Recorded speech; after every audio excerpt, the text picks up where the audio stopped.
noticias. Desaparecieron 2 visiones. Malas noticias, Oscar también. Bueno, chicos, vamos a continuar.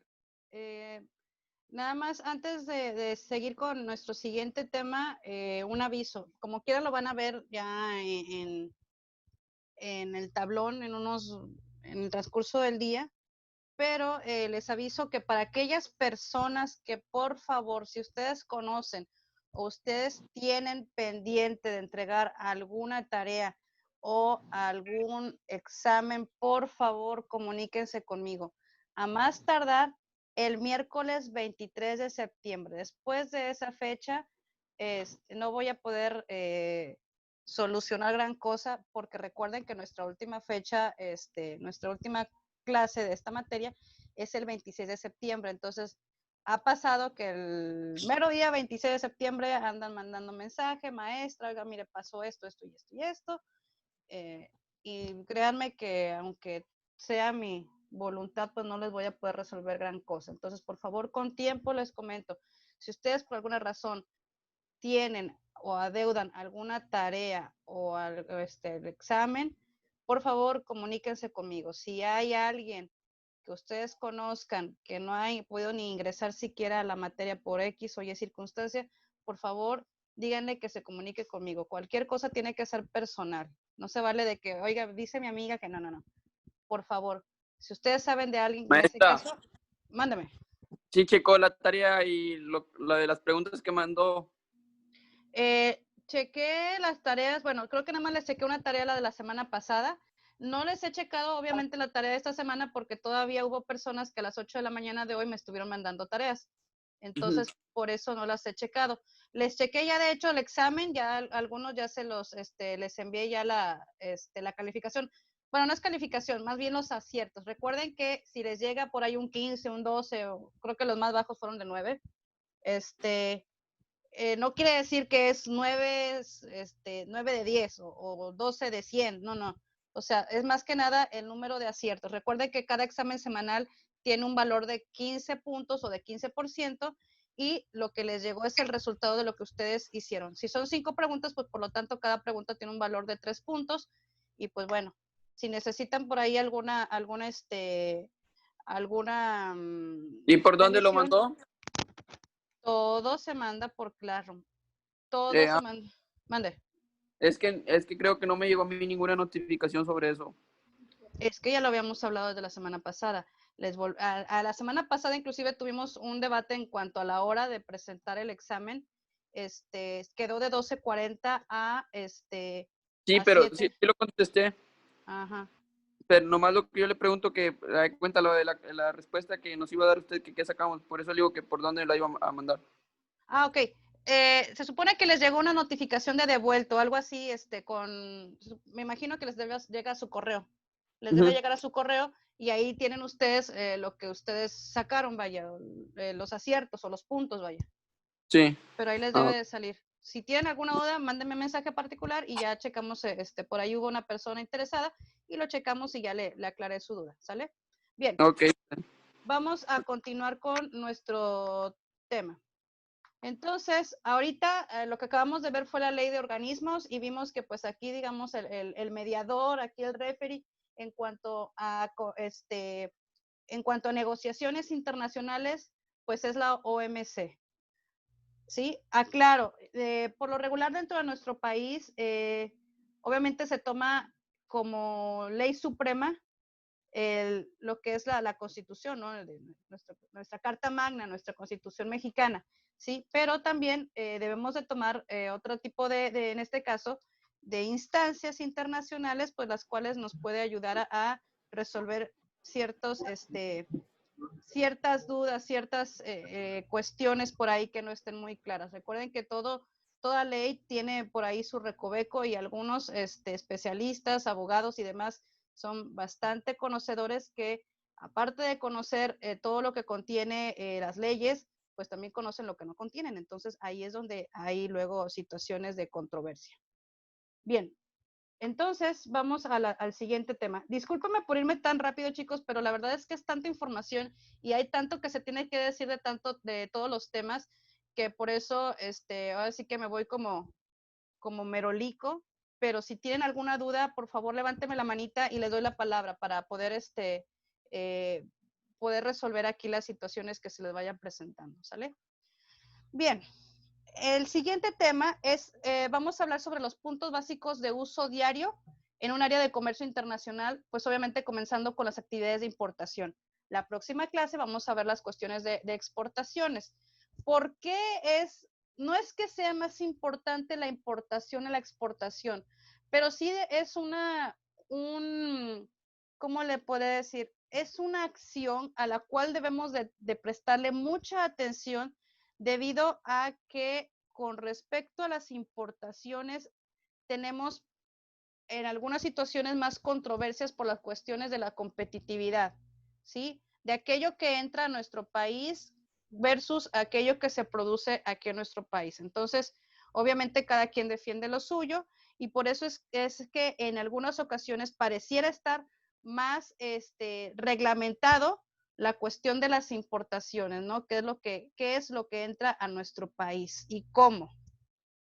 Bien, en cuanto al desarrollo de proveedores internacionales, pues obviamente hay mucha cuestión en cuanto a los proveedores internacionales. Ahorita, como les venía diciendo en clases pasadas y en la sesión pasada, uno de los proveedores internacionales en el momento por excelencia viene de China, ¿sí? Sin embargo, sabemos que con los chinos, pues en el caso de nosotros, pues nos separan muchas circunstancias. Es la cuestión de la logística por la cuestión de la distancia, nos separa también obviamente el idioma, la normatividad, cuestiones de competitividad en cuanto a los costos, que por lo regular ellos pues los manejan mucho más económicos por todas estas líneas de producción que ellos manejan, pues con toda esta manera de producir de ellos. Y bueno, aquí la definición del desarrollo de proveedores se refiere al proceso que se lleva a cabo para construir relaciones duraderas con los proveedores, fundamentadas, obviamente, principalmente en principios y valores mutuos que garanticen la sostenibilidad de los compromisos pactados tras identificar las necesidades de la empresa. Obviamente, cuando ustedes hacen una negociación, pues no hacen una negociación para una sola ocasión y ya. Cuando uno busca sobre todo un proveedor, si ustedes están laborando actualmente, si ustedes han laborado o inclusive tienen algún negocio propio o negocio familiar en donde ustedes vivan de cerca toda esta cuestión de los negocios tal cual, se darán cuenta que cuando decidimos buscar un proveedor, el proveedor es aquel, como su nombre lo dice, que nos provee de materias primas, que nos provee de algún servicio que está involucrado dentro de nuestros procesos productivos, ¿sí? Sabemos que tenemos varias cuestiones, varios ejes que nos rigen al momento de elegirlo, como cuál, pues obviamente el servicio, de acuerdo a lo que se dedique, a lo que estemos buscando, a la calidad, que es muy subjetiva, dado que la calidad para algunos es que las cosas estén bien hechas, la calidad más que nada se refiere en el tiempo en el que queden hechas, y o la manera, ¿no? La manera o las formas en las que hacen las cosas, ¿no? Otros pudieran a lo mejor ver dentro de la cuestión de la elección de un proveedor los costos, ¿no? O que sea una persona de confianza, que tenga un cierto renombre, ¿no? Que sea, a lo mejor prefieren contratar a algún proveedor que ya tenga varios años en el negocio que aquellos que estén comenzando. Por ejemplo, puede ser que, y ha sucedido, ¿no? Cuando son sobre todo empresas familiares, en donde ustedes son, digamos, consumidores de algún producto proveniente de algún proveedor de años de la empresa.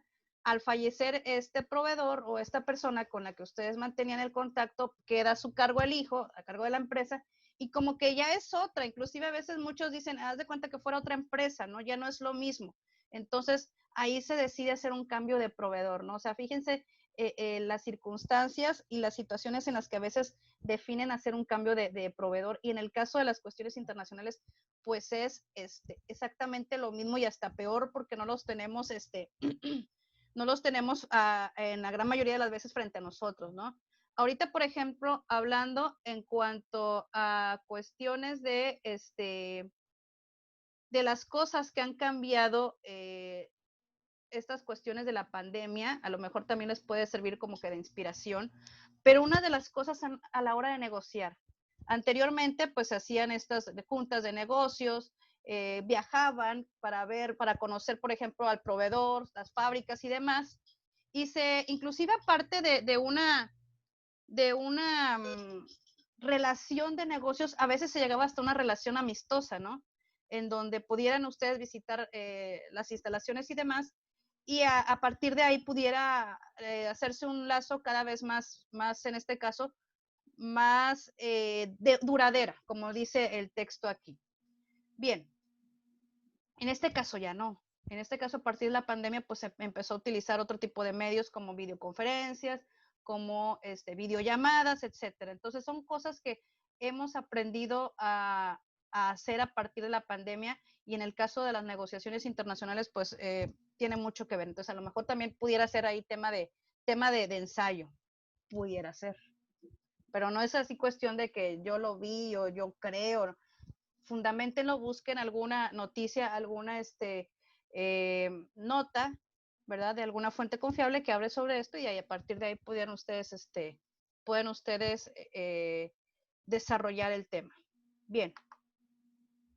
Es común ver que varios de estos embarques, les decía yo la sesión pasada, que muchos de estos productos a veces entran al país y se quedan abandonados. En la aduana, por ejemplo, a lo mejor porque les faltó algún documento, algún requisito, algún pago, por eso está detenido algún impuesto, a lo mejor por ahí no cumplió con alguna normatividad y pues se quedó ahí, o venía como de contrabando, qué sé yo, ¿no? Entonces son situaciones que también debemos de nosotros recordar, ¿no? Que siempre hay un riesgo. Cuando uno hace una operación en el extranjero, una operación de comercio, siempre va a haber un riesgo. Si hay riesgos con operaciones comerciales que uno hace aquí, que tiene, vaya, primera mano, pues imagínense, les vuelvo a repetir, una cuestión internacional. Entonces, hay que ser bien cuidadosos a la hora de elegir un proveedor. De ser posible, muchos dirían, hay que visitarlo, hay que ver las instalaciones, las menciones, ¿verdad? La confiabilidad, a lo mejor conocer a alguno de sus clientes para saber de primera mano cómo es el servicio, si no le llega con atraso, si llega en un estado óptimo, si llega completo, etcétera. Entonces, hay muchas situaciones que hay que ver cuando uno empieza a buscar proveedores. Ahora bien, ¿en qué consiste una buena negociación? Una pregunta bien importante, y sobre todo cuando la negociación se torna internacional, cuando estamos hablando de una negociación con una persona ajena a nuestro país. Bien importante, cada país tiene su propio estilo de negociación, sus propias tradiciones, inclusive a veces hasta cuestiones religiosas tienen que ser tomadas en cuenta a la hora de negociar con alguna persona del extranjero, sobre todo las personas de Oriente, ¿sí? De Asia. Hay que ser bien conocedores de esas cuestiones, ¿no? Entonces, este tipo de negocios no es para cualquiera, chavos. Les comento, ustedes con el perfil que tienen, probablemente no les toque negociarlo directamente, probablemente sí, ¿verdad? Dependiendo del cargo que ustedes desempeñen o vayan a desempeñar en un futuro. Sin embargo, ustedes como una área, digamos, esencial de una compañía, muy probablemente los vayan a hacer partícipes de negociaciones. Entonces, ustedes tienen que estar enterados ante quién van a negociar, cómo van a presentar esa información y demás, porque hay veces que son aquellos detalles que no necesariamente forman parte de una negociación que definen el rumbo, ¿sí? Cuestiones de educación, cuestiones de costumbres, cuestiones por demás, digamos, a lo mejor, cotidianas, por ejemplo. Entonces, hay que estar bien al pendiente de esas situaciones. Nos dice aquí que el primer paso para poder hacer una buena negociación es recaudar información del país. ¿Cuáles son sus tradiciones, la cultura empresarial de ese país, sí? Por ejemplo, veía yo ayer un video en donde nos dice que uno de los países más protocolarios a la hora de hacer negocios es el japonés. ¿Sí? Japón es un país bastante protocolario, que quiere decir que tiene mucha norma no escrita de conducta, ¿verdad? Que nosotros tenemos que seguir. Si nosotros somos el que queremos hacer negocio con un japonés, obviamente que nosotros tenemos que adaptarnos a ellos, no ellos a nosotros, ¿sí? Entonces, tenemos que conocer estas características y obviamente llegarles, como luego se dicen, por su lado, ¿no? Tomarlos por su lado. Ahora bien, en forma paralela a este punto, también tenemos que planificar cómo vamos a llevar el contacto con la otra persona. ¿Sí? Les decía yo, si es en persona, a lo mejor la persona está aquí de visita en el país, hay oportunidad de reunirse, si es por videoconferencia, si es por correo electrónico, cada uno de estos medios tiene su forma protocolaria de poder desenvolverse. No es como si se escribe un correo al amigo de la prepa, o no es como si le escribes un correo inclusive a tu jefe, es todavía mucho más protocolario y sobre todo en qué idioma, o sea, es bien importante. Muchos dirán, bueno, el idioma universal por excelencia durante años ha sido el inglés.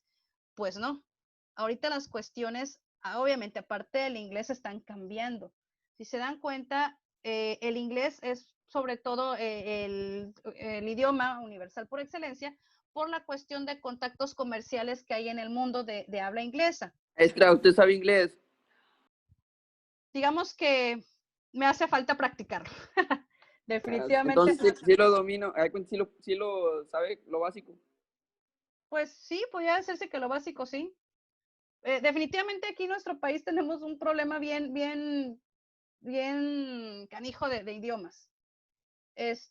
Tenemos escuelas en donde nos pueden enseñar el idioma inglés, ¿qué te gusta? A lo mejor cada tercer día o diario, 1 o 2 horas, pero ¿y después dónde lo practicas? O sea, hay muchas formas de practicarlo, sí, escuchando películas, canciones y demás, pero no hay nada como el practicarlo de face to face, o sea, de persona a persona, como conversacional. Entonces, cuando ya tienes la necesidad de hablarlo, ahí o te comunicas porque te comunicas. Entonces, Ya es definitivamente una obligación, ¿verdad? debe de perdido lo básico y obviamente la práctica es la que te va haciendo al maestro, definitivamente. Entonces, es importante prepararse, es importante, pero como les digo, a veces hay ciertas cuestiones porque luego, pues, ¿con quién lo practicas? Está muy contradictorio, muy tremendo, la verdad. Cada Me vez, imagino, mande. perdón, me imagino que por eso a veces hacen los intercambios para verse obligados a practicarlo en esos lugares. No, definitivamente. Si en algún momento a ustedes les aparece una oportunidad como esta, tómenla, o sea, completamente. Realmente es una muy buena oportunidad para poder aprender otro idioma, porque les vuelvo a decir, tanta gente que a lo mejor ni estudios tiene, que ha tenido oportunidad de cruzar al otro lado por cuestiones obviamente laborales, lo ha aprendido a hablar pues por necesidad, porque si no, ¿cómo se da a entender? Es muy fácil cruzar al otro lado, a lo mejor unos cuantos kilómetros de la frontera, porque sabemos que hay muchas personas que hablan también español, pero adéntrate más hacia Estados Unidos, ya sea al interior o hasta el sur hacia el norte de Estados Unidos, ahí va a ser cada vez más difícil que te encuentres a alguien que te hable español. Entonces, ahí sí vas a tener que tener la necesidad de aprenderlo. Y es así como se aprende, vaya. Realmente es bueno tomar cursos y es bueno tener la noción, pero no hay nada como que haya alguien nativo con el cual te puedas comunicar a diario y a todas horas, ¿no? Realmente. O sea, sí es bueno prepararse y por eso también, enfocado a eso, también la escuela les da ese curso gratuito para que ustedes se preparen. A lo mejor, qué bueno que todo el mundo saliéramos de manera, o tuviéramos a lo mejor alguna materia que fuera 100% en inglés para poderla practicar, aunque no fuera necesariamente inglés, que fuera, por ejemplo, no sé, negocios internacionales, pero que fuera una materia en inglés y donde pudiéramos ver todos esos tecnicismos para que de alguna manera lo pudiéramos practicar. Pero dado que hay muchas variaciones en cuanto a nuestro nivel de inglés, por ejemplo, en este grupo, a lo mejor hay personas que sí lo tragan, pero no lo mastican, o hay de plano personas que de plano no le entienden nada, o hay personas que tienen o tuvieron la oportunidad en algún momento dado de tener un nivel más alto, entonces, pues bueno, se les hace más fácil. Entonces, hay muchas cuestiones, la verdad, es necesario, tomen el curso de aquí de la escuela gratuito, son los viernes, me parece a las 10 de la mañana, o si no lo pueden ver grabado, les va a ayudar mucho, definitivamente. Cualquier ayuda en cuestiones de idiomas les va a ayudar demasiado. Pero les decía yo, ahorita el idioma, como les digo, por excelencia es el inglés, pero también mucho, mucho y en algún momento dado, el chino va a destronar al inglés. Y no tanto por las cuestiones, bueno, sí, cada vez va haciéndose más internacional o más universal por todas esas conexiones comerciales, pero también por la cantidad ¿Por qué el chino, maestra? por la cuestión de los habitantes. Chéquense cuántos millones de habitantes chinos hay y van a ver que es mucho más en cantidad de personas que manejan el habla inglesa. Entonces, definitivamente, y aparte, pues todas estas cuestiones comerciales. Y aparte ya hay muchos comercios chinos aquí, restaurantes y tiendas. Sí, no, definitivamente. Entonces, si tienen la oportunidad de estudiar otro idioma que no sea el inglés, váyanse por el chino. Es más complicado por la cuestión de los pictogramas, porque no manejan como en el inglés, que manejan el ABC, aunque pronunciado de otra manera, pero no dejan de ser ABC. Y en el chino no. Entonces, ahí hay más dibujitos, más pictogramas, les llaman ellos. Entonces, es un poquito más complicado, pero créanme que los va a sacar de muchos apuros. Y como traductor, créanme, eso es súper bien pagado. Aunque no sepas nada de lo que se dice o se habla en un manual, pero si lo sabes traducir al 100%, olvídate, sobre todo en cuestiones así de, por ejemplo, los que trabajan en plataformas y demás, o en cuestiones industriales que les llegan maquinaria o ciertos, ¿cómo se llama? Instructivos en chino, olvídense, ese es un negociazo. Bien, vamos a continuar rapidito con esto.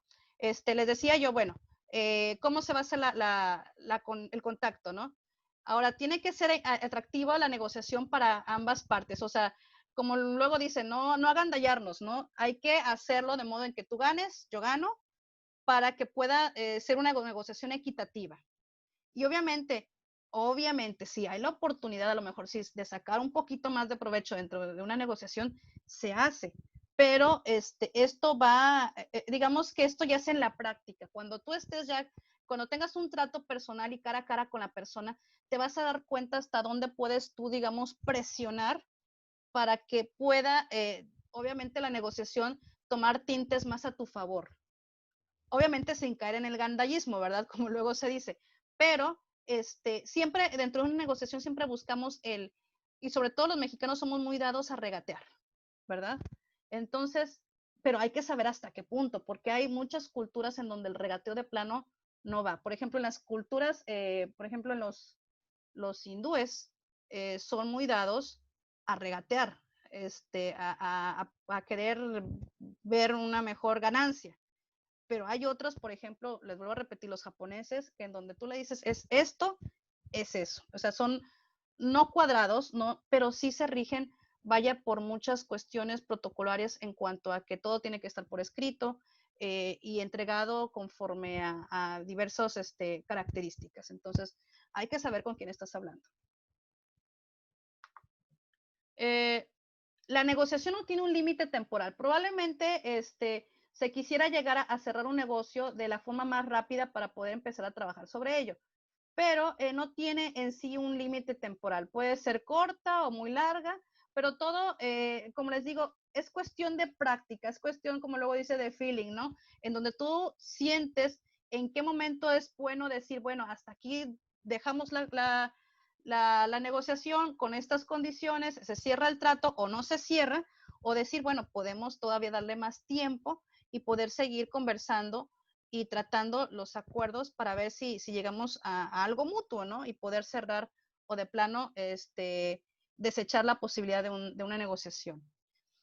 Ahora bien, también aparte de cuando nosotros vamos a iniciar una negociación en los diferentes países, es bien necesario tener en cuenta no nada más la cuestión cultural, sino también la legal, también lo político y lo económico. Entonces, no hay que olvidar que cuando uno está hablando de divisas, acordémonos que divisas es aquella moneda de otro país, cuando estamos hablando nosotros en cuestiones de divisas, que estamos haciendo la negociación en dólares, en euros, en yenes, en lo que sea, en rupias o demás, debemos de tener muy en cuenta las divisas, el valor, dar un margen de amortización por si en algún momento dado, si yo estoy ofreciendo, por ejemplo, si yo quiero hacer un negocio con tal compañía y le ofrezco y hago un presupuesto de X cantidad, la amortización se refiere a considerar un poquito más del valor, digamos, actual para esa moneda por si hubiese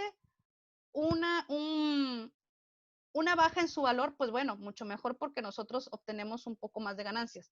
Pero ¿qué pasa si al momento de hacer la cotización no toma en cuenta ese colchoncito y la divisa, en este caso, sube de valor? Entonces yo ahí con mi cotización me voy a quedar corto y me va a faltar dinero. Entonces por eso siempre es importante manejar un colchoncito dentro de una cotización, un pequeño porcentaje para contemplar todas aquellas variaciones de la divisa, ¿sale? Ahora bien, cuando repasemos algunos de los aspectos clásicos de la negociación, hay que también tomar en cuenta lo siguiente: penalizaciones, modificaciones o ampliaciones del contrato, retrasos, precios, intercambio de información. Todo eso es bien importante, bien importante. Por eso es, es de todos conocido, sobre todo en la cuestión industrial, que los retrasos o el tiempo vale oro. Vale oro. Inclusive por ahí viendo algún documental de unos edificios que se hicieron en no me acuerdo dónde fue este lugar, Dubái. En Dubái, los constructores estaban previendo terminarlo en tantos meses, ¿no? Se tuvo que, gracias al trabajo de ellos, se pudo terminar en menos tiempo y obviamente estos son puntos a su favor para en este caso, para los constructores, ¿no? Que hayan terminado en el menor tiempo posible. Entonces, sí es importante ver tiempos, ver penalizaciones, ¿verdad? Tanto por parte nuestra como las de ellos en caso de algún incumplimiento, porque les vuelvo a repetir, todo aquel esfuerzo, dinero, personal, recursos humanos invertidos, pues cuestan. Y no estamos hablando, como les digo, de pesos, probablemente estemos hablando de dólares, yenes, rupias, que es la moneda de la India, en fin. Entonces sí es necesario, en el caso de ustedes, por el perfil que tienen ustedes, que son, digámoslo así, los guardianes del capital o de los tesoros del dueño de la compañía, es bien importante que tomen en cuenta todas estas cuestiones monetarias, ¿no?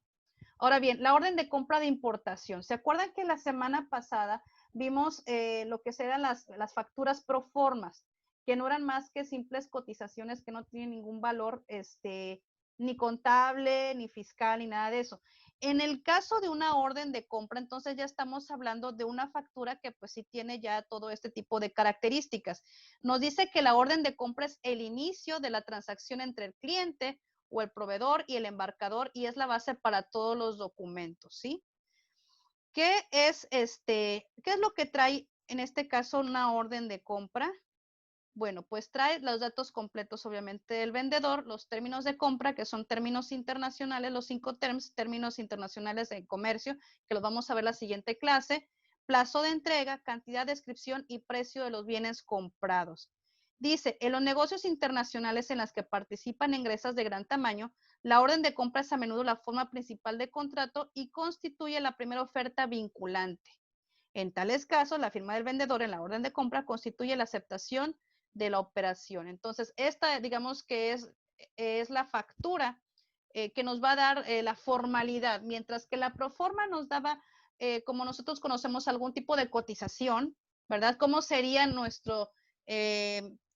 la relación monetaria o en cuanto a costos de un servicio o producto en el extranjero? Ya la orden de compra ya es una cuestión ya más formal, en donde se está formalizando esta operación de compra-venta entre ambas personas físicas, países, gobiernos o demás, y ya tiene ahí ya van incluidos costos que deben de ser pagados en el tiempo o en el término de compra que se esté especificando.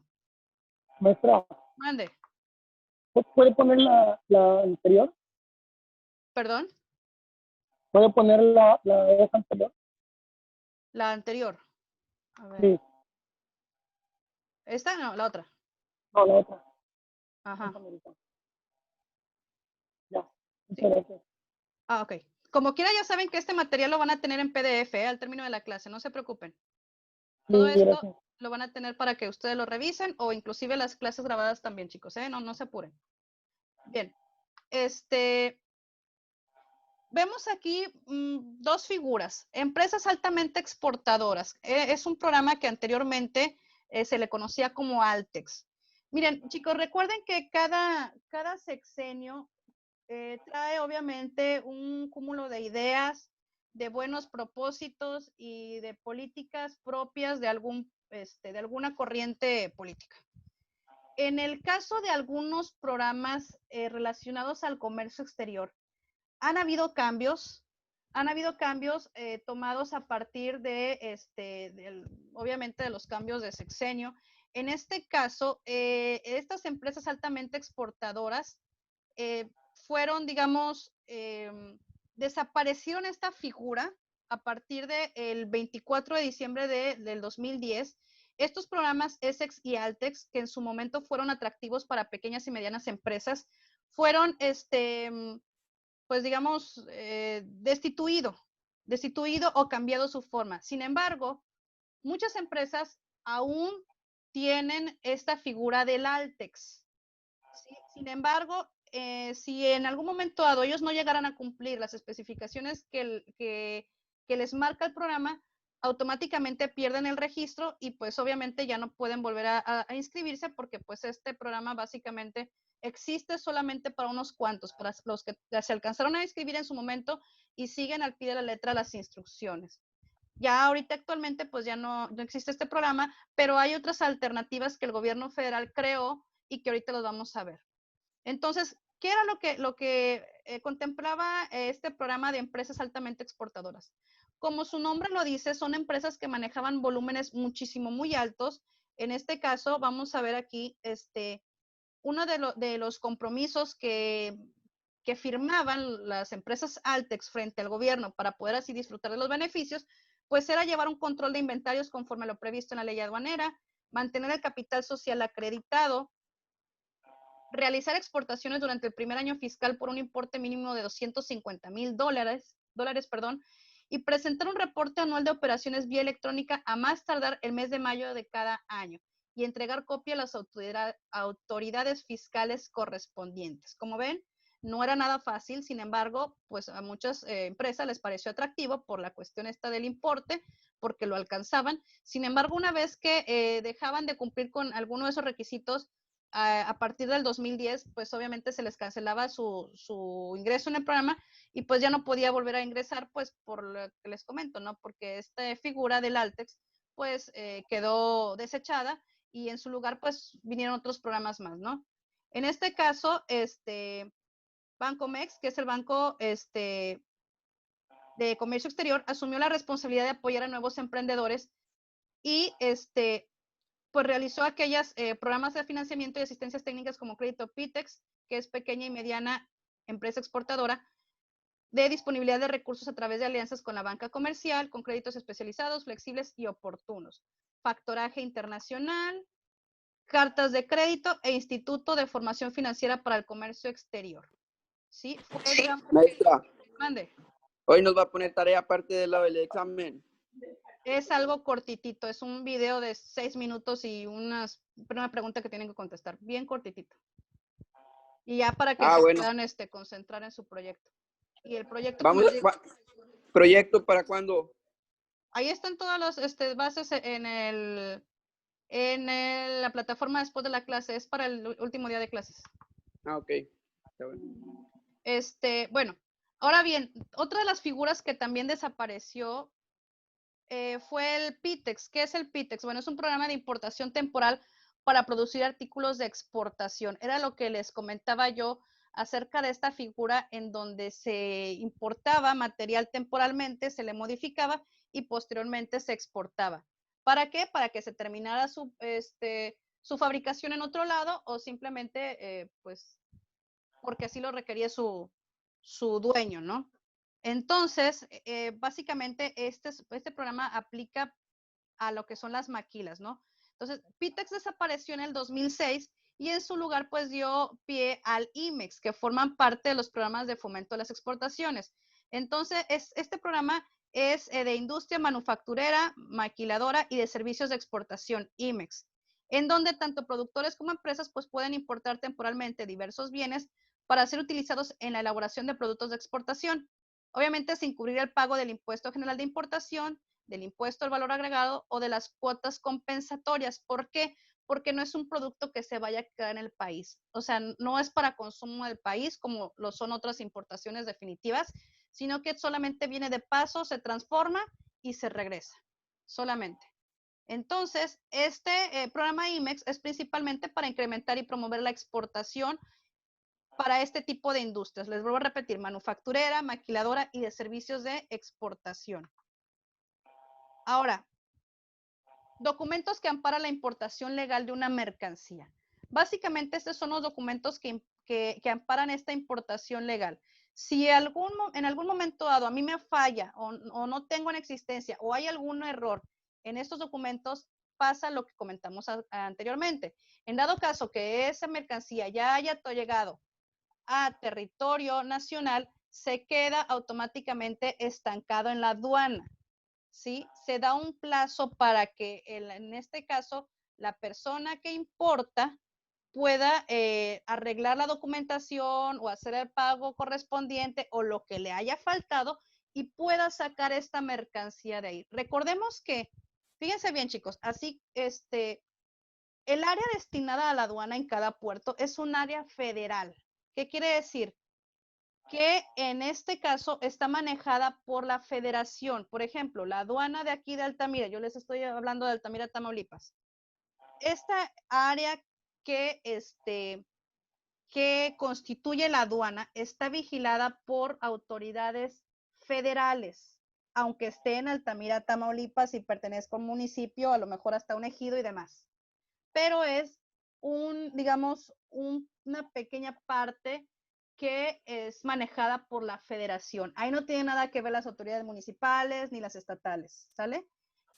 Entonces, cualquier cuestión que se maneje dentro de esta área, automáticamente quienes entran ahí al quite son autoridades federales. Si ustedes sacan esta mercancía sin haber estado o sin tener este cúmulo de documentos completos, ustedes están entrando en un área, digamos, en una violación al reglamento federal. Y obviamente cuando estamos hablando de violaciones al reglamento federal, entra ahí el Código Penal y entonces estamos hablando de delitos a la federación, o sea, no estamos hablando de cualquier cosa, ¿eh? Entonces, aguas con este tipo de situaciones. Entonces, ¿qué necesitamos para poder comprobar la importación legal de un producto? Necesitamos la inscripción en el RFC, todos sabemos que es el Registro Federal de Contribuyentes. Necesitamos el encargo conferido, o sea, que debas de contar con los servicios de un agente aduanal o apoderado aduanal. Un padrón de importadores. Esto, estoy hablando de mercancías, digamos, en grandes cantidades, ¿sí? En grandes cantidades, aquellas que hacen las empresas, digamos, constituidas de manera mediana grande. Certificados de origen, que es el documento que avala de dónde provienen tus mercancías. Tu factura comercial, obviamente, donde viene el costo, donde ya lo vimos anteriormente, el costo, los términos de pago y demás.